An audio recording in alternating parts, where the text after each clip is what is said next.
Trey Lance is behind Jimmy G. As soon as Jimmy G makes a mistake in San Francisco, he's going to be hearing it, and so is the coaching staff. So this organization is going to have something to prove and something to a decision to make if Trey Lance has a good preseason. Yeah, so I think people are done with Jimmy G in San Francisco because of the same fact of Carson Wentz syndrome here.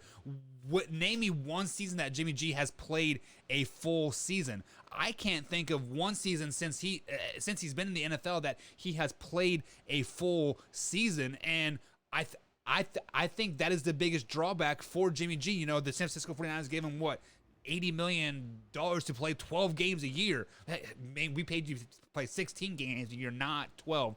But on the flip side of that, Jimmy G did lead the 49ers to a Super Bowl just 2 years ago with basically the same team that they have constructed now, and they've actually added some pieces. So if they're healthy, I mean, the San Francisco 49ers are a Super Bowl bound team. So with all that being said, Combs, let's look at this hindsight. Let's look at this as a San Francisco 49er fan. Would you want Trey Lance or Jimmy G starting for you?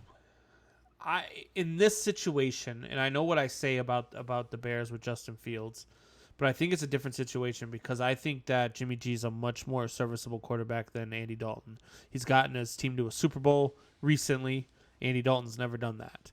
And I think that you need to just go ahead and let Jimmy G start. Right. And if you get 4 or 5 weeks into the season, you don't like what you're seeing, sure, let's see what Trey Lance has. But I mean, San Francisco's got a really good team. They were injured a lot last year, so a lot of people are sleeping on them this year. And there's no need to be sleeping on them. They were injured. I think I read somewhere where they had, I think it was 56 injuries last year. Yeah, 56 injuries. There was at one point last year they had 15 starters missing. Yeah.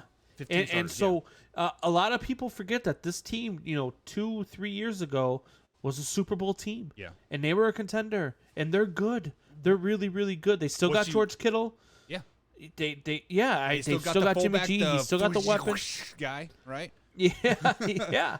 So they've got some weapons, Bosa, and they've only gotten better since then. Stout. So yeah, they've got the team to do it if they stay healthy. And if Jimmy G is playing and they're winning, there's no reason for Trey Lance to play this year. Yeah, and also on the flip side, that guys, when they went to the Super Bowl, they had the Kansas City Chiefs down 21-3 or 28-3, right? I mean, they had the Kansas City Chiefs on the ropes. They were going to beat the Kansas City Chiefs. So think about this: if their coach wouldn't have, a couple teams that year thought that too. Everybody in the playoffs had the Chiefs like on the ropes that year. But the only game I never felt comfortable was with the San Francisco 49ers game.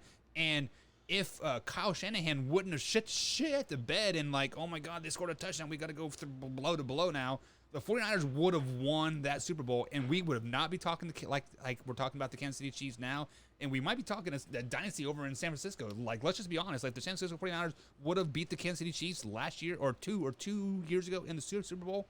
We could be talking a dynasty out there in San Francisco, right?